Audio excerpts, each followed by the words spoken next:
శ్రీమద్భగవద్గీత 1వ అధ్యాయం 3వ శ్లోకం.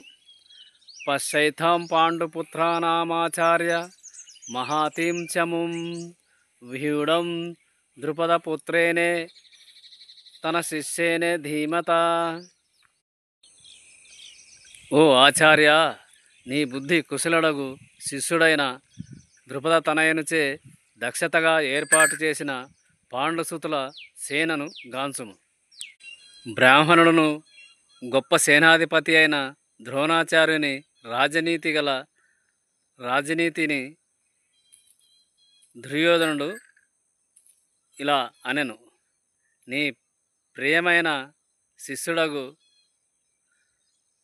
నీవు ద్రుపద తనయునికి విద్య నేర్పుతివి కదా.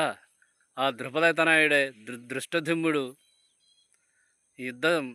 పాండవుల తరపున యుద్ధ సేనాన్ని సమూహముగా నిలిపినాడని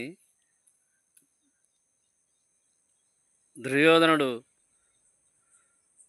ద్రోణాచార్యుని అంటాడు. ద్రోణాచార్యునికి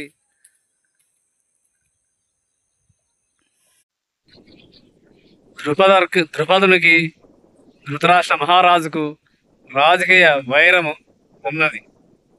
ఆ రాజకీయ వైరము చేత ద్రుపదుడు ధృతరాష్ట్ర మహారాజును సంహరించుటకై ఒక యజ్ఞం చేసి ఆ యజ్ఞంలోన ద్రౌపదిని దృష్టద్యుమ్నుని ద్రుపదుడు పుట్టించుకున్నాడు.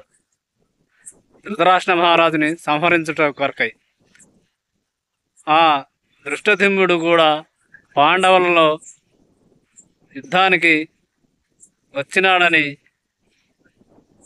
ధృతరాష్ట్ర మహారాజుకు ఇలా సంజయుడు తెలిపెను. 4వ శ్లోకం.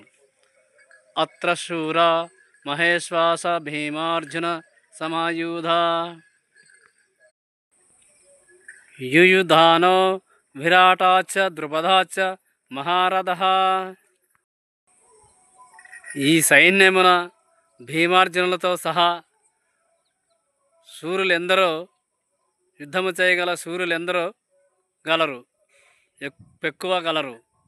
అటువంటి వారిలో యుయుధానుడు, విరాటుడు, ద్రుపదుడు ఉన్నారు. భీమార్జునులతో యుద్ధము సమానంగా చేయగలవారు చాలామందే ఉన్నారు. ద్రోణాచార్యుని విద్య ధనుర్బాణాల గొప్ప దృష్ట్యా అటువంటి వారు భీమార్జునులతో సమానమైన వారు దృష్టద్యుమ్నుడు, విరాటుడు, యుయుధాముడు, ద్రుపదుడు ఇలాంటి వారు చాలామంది ఉన్నారని తెలియజేసిరి.